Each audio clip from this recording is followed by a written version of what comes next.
Hi guys, my name is Christine, and today I'm talking about how to become consistent in life. So whether this is to do with being consistent with exercise, being consistent with working with your side hustle, working on your business, consistent with getting good grades, like with your studying, becoming consistent with that sort of thing. This should help, right? So the first thing that I want to get into is to not overwhelm yourself. So that means not giving yourself a really big to-do list or unrealistic goals. Like, for example, one that I use often is, I'm going to work out, I'm going to exercise for an hour a day. But if you've never been able to do an hour a day before, then it's very unlikely that you're able to. It's very unlikely that you're not going to be consistent with it. Okay, so you got to do things that don't overwhelm you, right? So that means not having too much of a long to-do list each day. It means not having unrealistic goals that you've never been able to keep up with in the past. Okay. So one of the ways that you can do this is by, with exercise, for example, let's say just do 15 minutes of exercise every day, right? Just do 15 minutes. Don't do an hour or 2 hours or whatever it is that you were thinking of doing. Just aim to just do 15 minutes at first, maybe for like a couple of weeks. Just do 15 minutes of exercise a day, and then maybe you can up it to 20 or 25 minutes or half an hour, right? But start off with just doing something small and manageable. With things like studying and getting good grades, it might be that you just study for half an hour, or you just do your homework for an hour or whatever it may be. So you just do something that's manageable that you can easily stick to. Because I remember when I was a student, I thought, I'm going to study for like 3 hours a day. And that was just completely unrealistic for me. Like, I'd never done that sort of thing before. So, it's better to chunk it down to something that's more manageable, like something like half an hour to an hour, something that you could easily fit in your day. But again, like, if you can't even manage that with your studying, then try to just do 15 minutes, right? Aim to do 15 minutes. Because sometimes the cool thing about just aiming to do something for 15 minutes is that once you get lost in the process of taking action, you actually start to enjoy it, you start to feel really good, and you continue to do more. And then there may be days where you can only just do the 15 minutes, but you will find on some days where you feel really good, you will be able to do more than 15 minutes. You'll be able to do half an hour or 45 minutes or even an hour. But the point is that you aim to just do 15 minutes, okay? So after you've sort of done that sort of thing, look, try and keep a record of it, because keeping a record of it will help you see your progress. So that means next week, or you try, so the week after, you try to do a little bit more than you did last week. So let's say, for example, you only managed to exercise 3 times because you procrastinated. So if that's the case, then aim to then do, okay, I'm going to exercise 4 times this week. So you're always aiming to do a little bit better than what you did last week, okay? Because there are going to be some days where you fall off the wagon, right? But the point is if you do fall off the wagon, and you procrastinate or whatever it is, you slack off, don't stay there. So if you do have a day where you kind of mess up, you procrastinate, you don't do what you should have done, then don't stay there. Don't let a bad day turn into a bad week or a bad month or a bad year. If you do procrastinate, get back on the wagon as soon as possible. Like, you may be having one of those kinds of days today and you're procrastinating by watching YouTube videos. Then after this video, just do a little bit of something, even if it's just for 15 minutes, okay? You can still get something done today, basically. So basically, when you start behaving in this way and you start doing a little bit more every week, and you're not overwhelming yourself, you're just making steady progress. When it gets to like the weekend, let's say you do whatever it is that you need to do from Monday to Friday.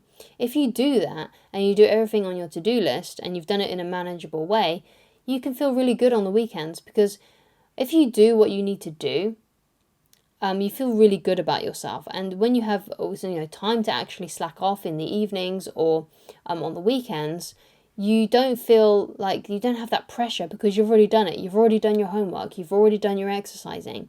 You've already worked on your business or whatever it may be that you're trying to achieve.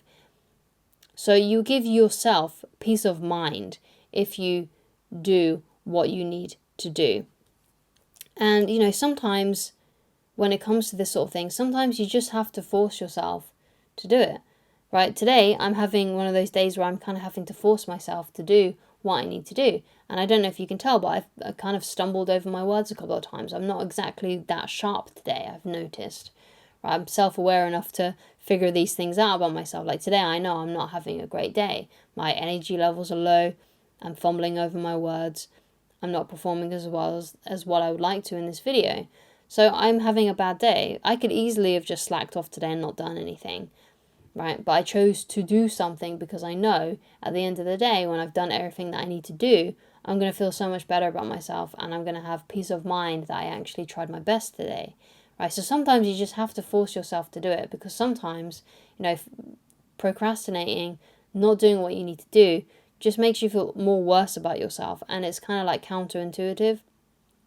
So a couple of weeks back, I had to sort of like force myself to procrastinate because I needed some time, basically, and I had other things that I needed to do. And because I wasn't in my usual routine and I had to procrastinate, it kind of started stressing me out a bit. Like my eyes started twitching because I was like, I need to do something. So, it can be really difficult, depending on obviously your situation. But sometimes I feel like if I've even procrastinated, not on purpose and I haven't been able to do what I needed to do, that really stresses me out too. So one of the things that I need to learn is obviously to take time off and feel good about it and not feel guilty about it. But even on days when I'm taking time off because I'm being lazy or whatever it may be, it doesn't feel good, right? It doesn't feel good.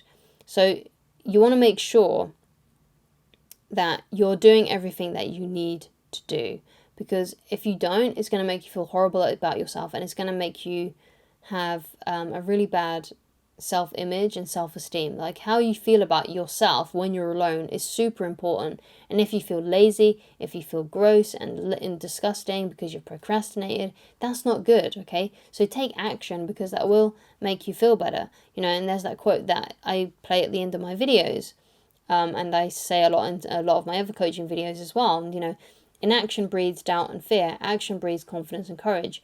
If you want to conquer fear, do not sit at home and think about it. Go out and get busy. And that's a quote by Dale Carnegie. So if you want to feel good about yourself, start taking action on some of your goals. Even if it's just a little bit, just start progressing a little bit and you'll feel a lot more better about yourself. So how do you become more consistent in life? You don't overwhelm yourself. You start small. And if you fall off the wagon, you keep going, you get back on the wagon basically. You don't let it turn into a bad week or a bad month or a bad year, and that will give you the peace of mind that you need, right? And that will make you feel good about yourself because taking action breeds confidence and courage. Not taking action breeds doubt and fear. So don't sit around, right? Don't procrastinate. And which I know is a lot easier said than done, but sometimes you just have to force yourself to do things, even if you do not feel like it, okay? Because if you don't, you're not going to achieve your dreams.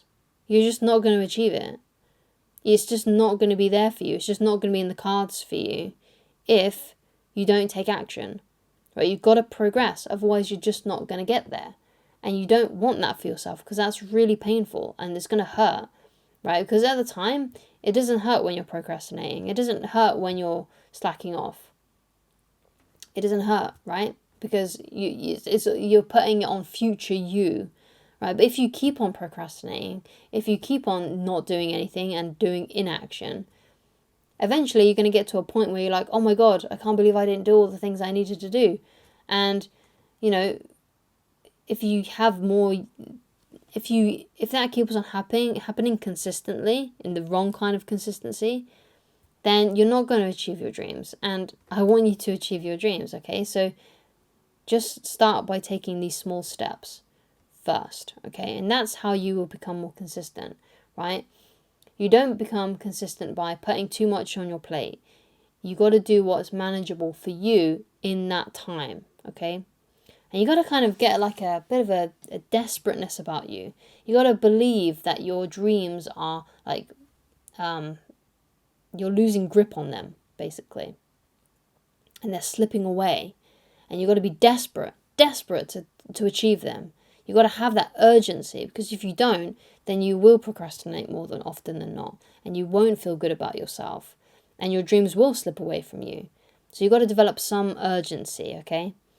So thank you so much for watching. If you would like to get in touch with me personally and you would like coaching with me, then please go to www.christineloveridge.com. Thank you so much for watching, and I shall talk to you again very soon. Goodbye.